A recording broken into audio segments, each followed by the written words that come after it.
Making Action Happen is produced in partnership with Action Colorado, featuring members and community members with a nonpartisan lens. We discuss the unique public policy needs and issues outside the Denver metro area. Here's your host, Sara Blackhurst.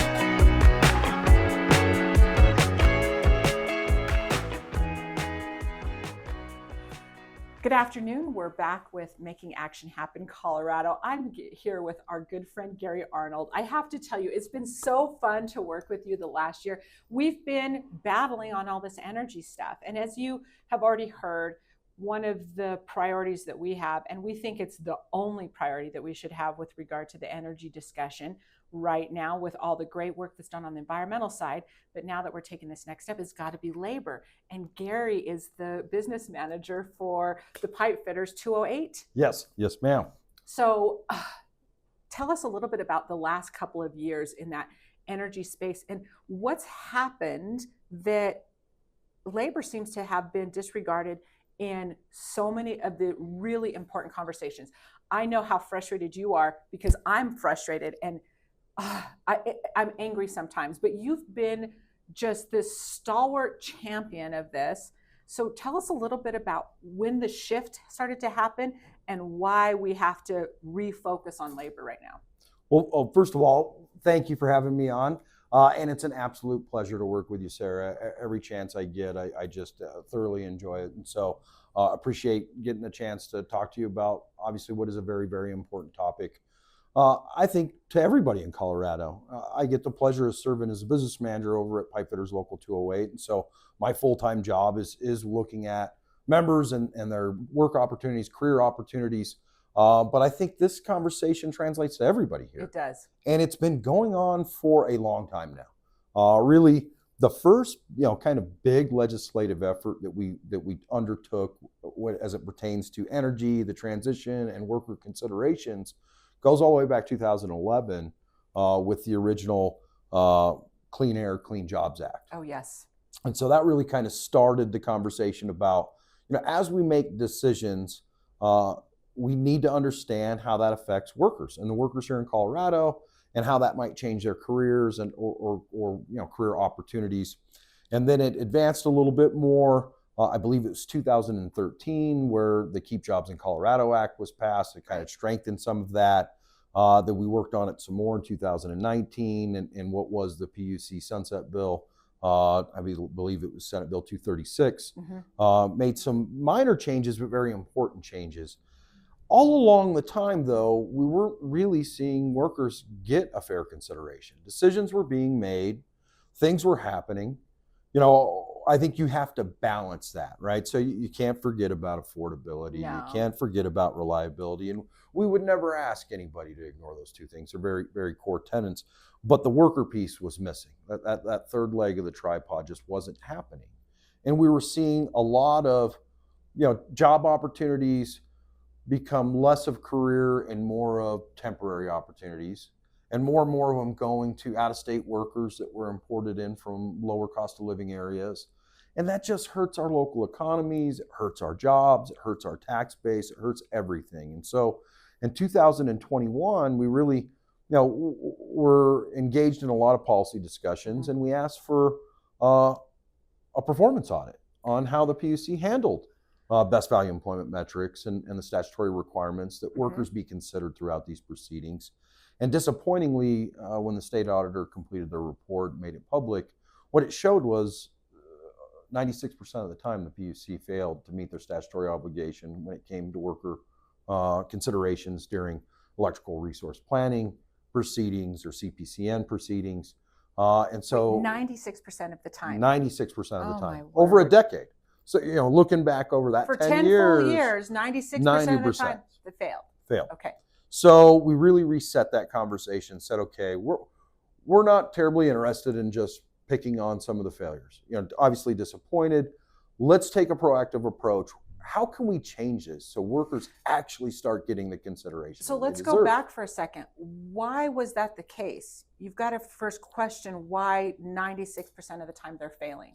Was it just complete disregard? Was it that they couldn't serve you? What happened? That's a huge failure. So it really was, I think, in my opinion, a result of the kind of overall system that was set up there and how Colorado deals with electrical resource planning and energy planning in general. You have a system that holds the regulated utilities accountable, but you also have all these independent power producers and power purchase agreements and all these things that kind of come along with how energy production works in Colorado. But the IPPs and all these other players, they're not really accountable to the Public Utilities Commission. Only the regulated utility is. And so for the benefit of the audience, will you explain the difference? Because I think that's one of the things that we fail to do. Is it's such a complicated thing, and there's a whole vernacular to the energy space. So will you explain what the difference is? Yeah. So if you look at any of the regulated utilities, Excel and Black Hills being really the two big ones there, Tri-State kind of falls into that group. Those are the ones that are actually publicly regulated utilities. And so they do have to report to the Public Utilities Commission. They're held accountable. There's levers available to make sure folks are meeting statutory requirements, including the fact that workers should be considered when we're making these decisions. Yes. Overwhelmingly passed in the legislature, very popular with the general public, not a crazy idea. Hey, well, we're making decisions. What does this do to the existing workforce? Right. What does this do to a future workforce? And let's make sure we're taking that into account. And so we're not saying that that's the only thing to consider. We're saying, well, what is affordability? What is reliability? And what does it do to our workers? In Colorado, and you've seen it, the cost of living is crazy. Born and raised, sixth generation Coloradan, been here for a long, long time. My family's been here for a long, long time. Yep.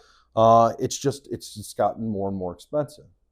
And so, we certainly understand the need to work on affordability. The other half of that equation is, how do we make sure Coloradans have access to good careers and jobs that give them a good wage? Yes. So they can take care of themselves. I think more than anything, Coloradans want to they want to have the opportunity to take care of themselves and their families. That's right. And so let's make sure that when we're using public dollars, ratepayer dollars, that it's going to Coloradans, that's maximizing the effort for Colorado residents. Yes. And so what would happen is you'd have these processes, and you'd have it like an independent power producer, put out or respond to an RFP that say, well, we can build this plant, we can generate this energy for you and meet this requirement as part of the portfolio, and you just sign a power purchase agreement with us. So now the regulated utilities are really just buying the energy from these independent power producers, and they don't have to abide by any PUC rules, right? And it really put the utilities in a very difficult position, right? Because they would ask for what we call best value employment metrics, and so when you want to make sure you have a fair and transparent process on how you evaluate all the bids and you select winners. And so the way that we did that was, well, let's record best value employment metrics for each of the responders so we can compare those in addition to the pricing and everything else.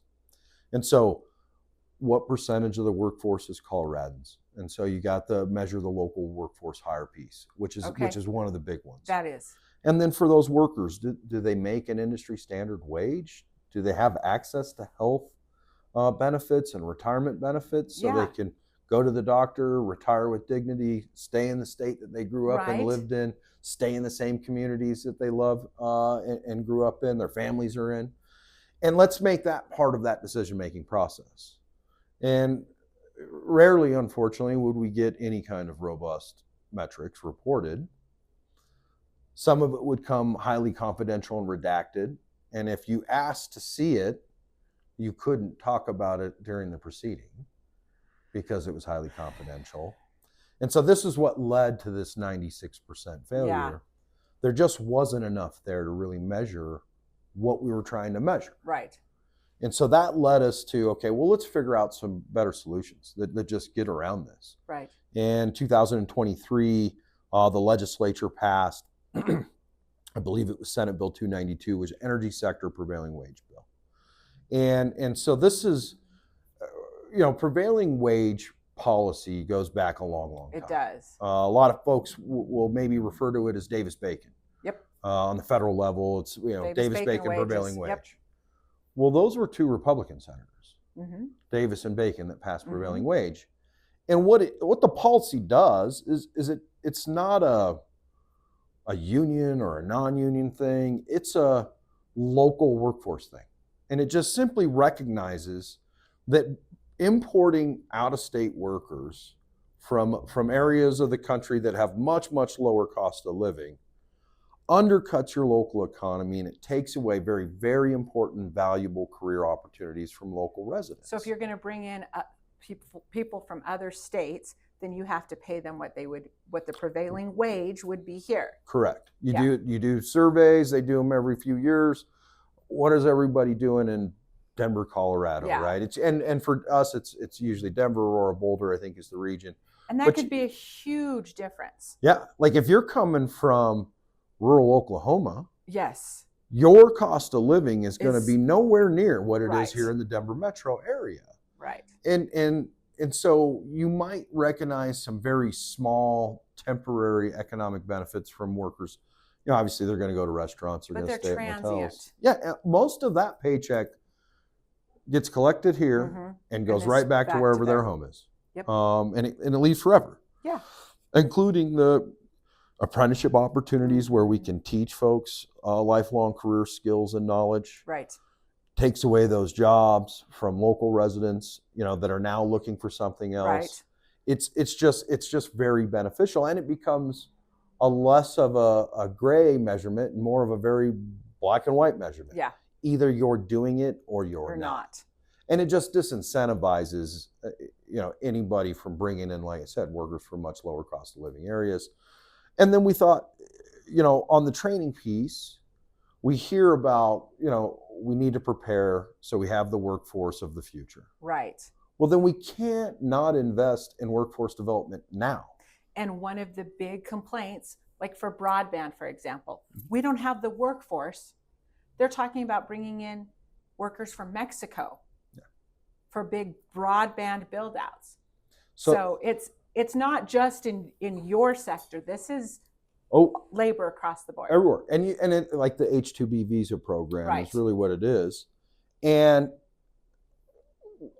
it just seems like that's a Band-Aid instead of an actual structural solution. Right. Bringing in workers from anywhere temporarily just means you're willing to sell whatever you have to wherever they're from for a temporary fix that ultimately never gets solved. It's not a policy, it's a slogan. Exactly. Yeah. Exactly. Yeah. So when we're looking at policies, well, let's look at policies that give local residents the opportunity to build wealth. And they do that by giving them a career. And in the building trades, we've been doing apprenticeships for over a century. This is you guys know what you're doing. I mean, really, apprenticeships have been happening for thousands of years. Sure. But even the formalized apprenticeship, registered apprenticeship model has been going on for a long, long time. Yeah.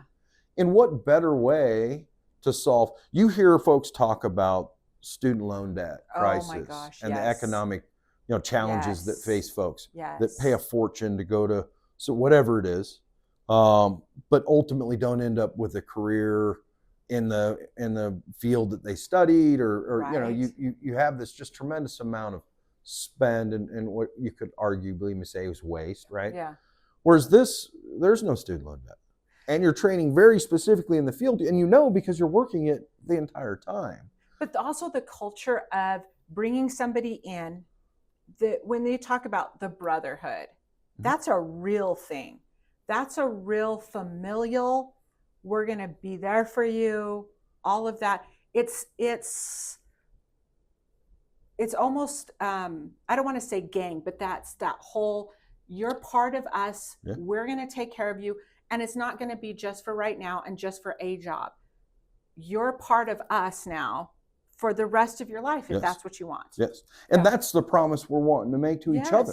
To each other is, and you're right. They call it a brotherhood because it's a family. It is. We care so much about the opportunity to teach our trade to young people, and the pride that comes along with Oh, passing along that skills and absolutely. knowledge, working with somebody for an entire career, and then making sure that we all have good retirements so you can retire with dignity. So it's truly So lifelong. yes, it It is. never It stops. is. And that's meaningful. And It is. you'll hear, you can hear, like, we're in the locker room, right? That's like the Yeah. team, right? Yes. Everybody's in there. They care about each other. Maybe a little bit of razzing happening. Of course. And that's what As makes it fun, brothers right? and sisters would Yes. do. Yes. And the job is tough. Like we haven't even talked about the personal sacrifice that these folks make every day, and don't really ask for anything ever. Never have. No. Very humble people, very talented, very hardworking folks that love the opportunity to go to work every day and serve the rest of the state. And yeah, the pride in that. This is why I've gained such an affection for our labor workforce, because you walk the walk. Yeah. You walk the walk every day, and you make it possible for the rest of us. So you and ag producers, I would do bloody battle for either. Yes. And like salt of the earth people. Like when you hear that saying. Our people, right? Real Coloradans, our people. Yeah. The Little League football coach. Oh, gosh. The volunteers. And one kind of example. So, I think, remember the Marshall tragedy or the Marshall fire. Oh, obviously, yes. what the challenge, the disaster that was for a lot of families, lost homes and got evacuated. And so the one part I don't think ever really got talked about, and that's because our folks don't ever brag on themselves. They just go do their job. They're too busy working. Yeah. So if everybody remembers, that started on New Year's Day. Mm-hmm. And it was a little warm, unseasonably warm when it all started, but by the time it kind of grew into the emergency, it was freezing cold out. Yes. It was rain, it was sleet, it was snow, it was very tough conditions. This is on New Year's Day, where everybody's should be celebrating with their families and spending time with their families. Our members immediately dropped everything that they had going on that day with their families. 228, I want to say, is the number off the top of my head. Pipefitters. Yeah. Dropped everything they had to go out and help other people because they knew they needed the help. Yeah. They worked somewhere between 16 and 24-hour shifts. So they went from family right to work all night into the next day. Like I said, they were kind of lucky if they got off after 16 hours. A lot of them worked the full 24-hour shift to go out and secure the system, to relight pilot lights and make sure furnaces were working again. Yeah. So all those families could go back home to a warm, safe place. And so they've done those kinds of things their entire career and never thought twice about it. That's just what they do. So to be having policy conversations that have the potential to transition away from those career opportunities and not have workers in that conversation, like that's tough. It's more than tough to take. That's almost... It's inexcusable in my book. And I'm not a union person. I'm not. But when I think about, if you're genuine Coloradans, real Coloradans, real people, if they cannot make you their priority in their policy decisions, it's disregard with malice. Yes. And you hear a lot of this just transition, right? You hear that term, just transition. I was about to ask you to talk about just transition. And so what is a just transition? That's usually the second question, because I think there's a lot of different folks that just transition means very different things too. And so, defining that is going to be an important first step. Yeah. Do we even have an official definition yet? And I don't believe so, or at least I haven't heard a very consistent one that's utilized in policy discussions. We have one with the PISAC committee. Yes. So the PISAC does. And it was about that these communities should be made whole, but more than that, they should have a pathway to prosperity. Yes. They deserve that. And of course, I've lived in Pueblo County most of my life. the vast majority of my life. And so unions are really, really important to us. And so we get a little Pueblo about this disregard with malice. And love Pueblo. I mean, I know old you school, come down anytime we Labor ask you, Town, you're there. Yeah. Tons of friends down there. One, the food is fantastic. The people are excellent. Workers, Right? are great people. And so I think one thing that's very different when we say just transition, or we discuss what that looks like in a policy forum. Workers have faced challenges forever, right? Yeah. Since the day one. And it's always difficult. Like if it's a market change, that's a painful transition. That's difficult, right? I'm sure if you talk to folks that were in the horse and buggy business back in the day when the automobiles came out, right? That's that. But I think one thing that's important to note is market decisions are things that consumers decide, and people are going to decide and make those decisions. And we have to adapt, and we have to figure out ways to meet that challenge and provide that prosperity. I think one thing about this is very different. This is not a market change. No, this is a policy decision that we're making. And so if you're going to force a transition through policy, then I would say you have the same equal responsibility to make sure that the folks that you're forcing to transition are taken care of, that have that opportunity at prosperity and a pathway. In eliminating jobs that don't have any student loan debt, that are available to every Colorado resident, that pay a really good wage, give you access to basic things like health insurance and retirement benefits. I mean, you hear all the conversations about Medicare and Social Security all the time, right? Like, and those are programs that are paid into by taxpayers. That's right. These careers, we don't take a dime of taxpayer dollars, right? We work, and that goes into our health and welfare funds for health insurance for the entire family. Another layer of you're making it the rest of us able to survive. That's just one more layer. Supporting everything else. Right. And so we have to find a way to make sure that those kinds of career opportunities remain. You cannot replace those types of careers with jobs that have low wages and little to no benefits. You've taken away the opportunity for folks, for Coloradans to support themselves. That's right. So you're displacing workers. Mm-hmm. So I think one of the things that's a total bewilderment when people look at it is, okay, you're going to close down these industries. You're going to shut down these industries. They're coming after natural gas. And honestly, this is not hyperbole to say none of us can survive without natural gas. I 100% believe in that statement. You can't. You can't. You just can't. We can't do any kind of transition without natural gas. Correct. And you cannot deliver on any other of the clean energies without natural gas. Hydrogen, nuclear, all of those, we have to have that. So my question, and here's the other thing about natural gas, and one of the things that, again, there's disregard for this net zero natural gas. Tell us a little bit about net zero natural gas. Well, and this is the part that doesn't make any sense to me.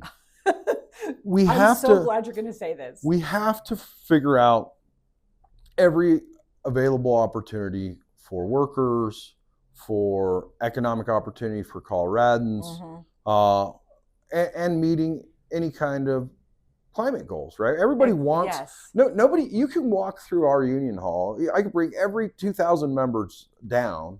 None of them are going to say, like, I don't care about clean air, clean water. Right. Not a single We all one. live here. Like, they're all real Coloradans. And most of them spend their time in rural Colorado, which is like the big attractive piece, right? Yes. So we're on board with meeting all those goals as well. Then don't take away options. So if you look at just the industrial manufacturing sector of our economy, they need large amounts of reliable, dependable energy. Yes. This is why you see countries like China, India, and emerging, economic superpowers out in the world desperately trying to secure energy resources because they know that's the pathway to prosperity. And they're building coal-fired power plants. Yes. Commission one every month, probably more than that. Yep. So why take away an opportunity? Industrial manufacturing here in Colorado, we could power that by hydrogen. Yes. Now, green hydrogen seems less likely to happen because we don't have the water. Right now, we struggle with water. Right. We're just it's not going to work in basic. Colorado. Right. But why couldn't we do blue hydrogen? Why couldn't we use the large amounts of natural gas resources? You could do carbon capture technology. That's right. So if you wanted to get to net neutral, you still could. You still could. And now you've created a reliable source of blue hydrogen that can power our industrial manufacturing sector. And correct me if I'm wrong, if we were to make an investment in the infrastructure to make it more efficient to go through where there's leaks or anything like that, you could get to that net zero for a fraction of the cost without losing any of the severance tax or the jobs. Exactly. I don't understand, if we're serious about this, why aren't we, if we were really serious about carbon reduction, why aren't we making those kinds of investments? Well, that's the question I ask a lot. Me too. Why take options off? Why take any options off the table? It doesn't make any sense. Yeah. Like technical feasibility takes enough options off the table. We don't need to proactively take viable solutions off the table because of a policy debate. Like when we say all of the above approach, let's do all of the above approach. That's right. Why do we take nuclear off when it's a viable option, right? And you know what a big fan I am of nuclear. Love it. Love it. But getting back to natural gas and the important role it plays here in Colorado is you look at like homes, apartments, businesses, the buildings. Those things are owned by Coloradans. Mm-hmm. And Coloradans get to make those decisions on what they want to power their home. That's right. And nobody should be telling them they can't make their own decisions on that. No. And if they're choosing natural gas because it's the most reliable and affordable option for them. Affordable. then if we're talking about moving away from natural gas from homes and businesses, then let's have a real conversation and say, okay, all you consumers, all you Colorado natives, all you Colorado residents out there, you need to go out and replace your furnace with something that is, a heat pump or whatever, technology you choose that's not natural gas, not right. Fired by natural gas. And you're putting a tremendous burden on those that can least afford to do it. And that's where I like and I understand the intent of some of the programs, right? We're trying to make sure that we're helping the folks that need it the most in Colorado. But if you really look at a lot of the incentive programs, the folks that can take advantage of them are typically the wealthiest Coloradans that have large amounts of upper middle class, disposable income. Yeah. Because they can afford all the other things that come outside of the incentive. And so what does that mean? They don't think $20,000 or $30,000 is that big of a deal. And where you're having a median household income in Southern Colorado of $40,000 a year, $40,000 to $50,000 a year. That's a very different conversation to have. Very different conversation to have. So what happens there, right? So that means that you use the incentive monies to go to the wealthiest Coloradans. Yep. To help support and subsidize their transition away from natural gas. That leaves a larger and larger financial responsibility on the poorest Coloradans because we still have to maintain the natural gas system to deliver and the right. Responsibility to continue to serve. And take that severance tax out of the general fund. Yeah. And then of the state. On top of all that, like what could happen is you have Coloradans that just don't have the disposable income, right? Mm-hmm. And they're trying to do the best they can. And so the worst thing you could do is probably have somebody who has a house or an apartment or condo, whatever it is, that has a very poor envelope, meaning it's not well insulated. No. It's hard to keep cool or keep heated. You put in just an average everyday heat pump in there, that isn't high efficient, that isn't, cold climate. And where can those work in Colorado? There's a very Pueblo maybe. Well, see, not even. But they'll work sometimes. What yeah. happens is you got to think about heat in the, like, I always picture a train, a locomotive, and you have a bunch of empty cars, and you're either loading heat up, like in the summertime when it's hot and you want to run air conditioning, you're loading heat up inside the house into those empty cars. You're driving that train outside to your condenser compressor, and you're unloading that heat outside your house. And then that train comes right back inside and it loads up heat and it goes outside and it dumps it. So that's what happens when I'm laughing because I'm thinking of my nephew who was at my house last summer, and he kept getting mad and coming inside and turning off the air conditioner. And we're like, what are you doing? He goes, it's making it hot outside. Well, I guess technically it sort of is, right? You got an argument to be made there. But the way heat pumps work is you just are able to reverse the train. Yeah. So you're taking that train car outside, you're loading heat up. Right. And you're unloading the heat into the house on the heating mode. Well, if your house leaks, you have a poor envelope, condo, whatever you're living in. Yeah. If that heat's escaping out of windows or cracks, or you don't have insulation in the attic, things, various ways for heat to escape. If it escapes faster than the train bringing the heat in, you can't heat it. And so that's what happens. An average heat pump that's not high efficient in a poor envelope just isn't going to be able to bring enough heat in fast enough to maintain a temperature where you're comfortable inside. So what happens then is those systems immediately default to electrical resistance as their backup, which is literally the most inefficient way to heat a space. Right. And that's where you see very, very high utility bills, because you're utilizing so much electrical energy to run resistance heat that you've really lost any benefit or any opportunity to try to have any payback or ROI. So, these are conversations I think that everyday Coloradans need to be having and need to be understanding, because the policy discussions that are happening are going to have a very real effect on all of us. They are, and not just labor, but on every Coloradan. So if there's something that you could really, because I'll tell you, I'll back up for a second and tell you I had a disturbing conversation yesterday with somebody who really, really, really wanted to tell me what they thought. And one of the disturbing parts of this conversation was, well, I don't care about workers. I don't care about labor. And I went, yeah.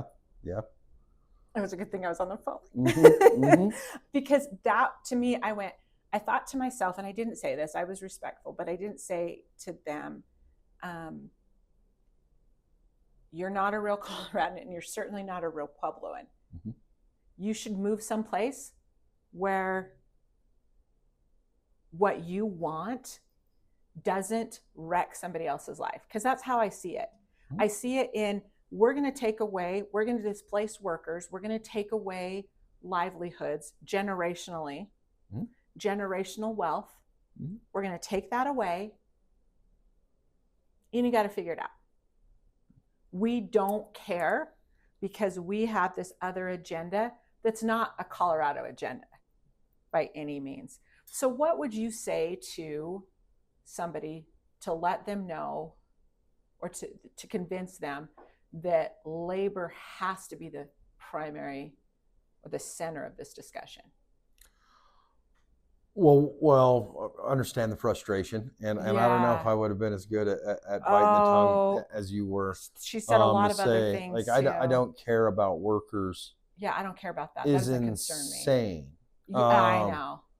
That just shows a complete disregard for the understanding of how much workers improve your life and affect your life every single day, every second of every day. Yeah.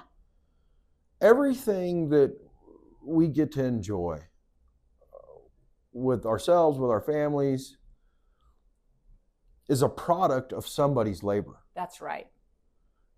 When I was growing up, and fourth generation member of Local 208, my great grandfather joined the local long time ago, kind of in the middle of a lot of the very big labor battles that happened, years and years and years ago. He always said something that reminded me. He said, "There's honor in all labor." One is a way to really kind of understand the challenges that somebody else is going through, and how much that labor benefits you. And I don't care what it is. I hear people, complain about the fact that they used to go to the grocery store. You'd go through an aisle, somebody would ring you up, somebody would bag your groceries, they put them in the bag, you take them out, and now you got to do all that yourself, right? Yeah. Everybody notices that because it's affecting them directly where they can't ignore it. Yeah. So and it's a pain in the butt. So every fraction of your life is improved by somebody's labor. So when you're freezing cold because you got caught, out in a storm or you got wet or whatever it is, and you run inside and you got a 70-degree, 72-degree home to go warm up in, you jump in the shower and turn that hot water on, and you got a warm shower. Now all of a sudden, instead of shivering and being miserable, you're comfortable. Yeah. Or you sit down with your family and you enjoy a nice dinner, and easy to remember that you cooked it, you did all this. Hard to remember that everybody had to do all this work just to give you the opportunity to do those things. Yeah. Just to be able to have a knob to turn hot water on, to walk into a warm home. Right. You can't forget you would be under a rock freezing by yourself without workers and labor. That's right. And so it's insane to try to dismiss the fact that we all depend on each other. Yeah. And we depend on each other's labor. Yeah. Well, Gary, thank you so much for sitting down with me. It's been such a delight to work with you over the last few years.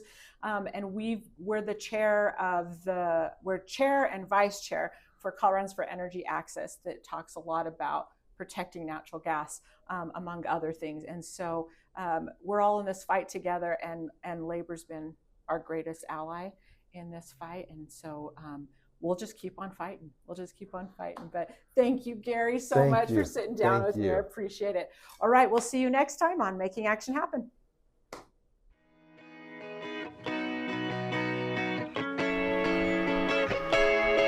The views and opinions expressed on the show do not necessarily reflect the views and opinions of the Action Colorado board members or staff. Action Colorado does not endorse candidates for office, but we do support our members.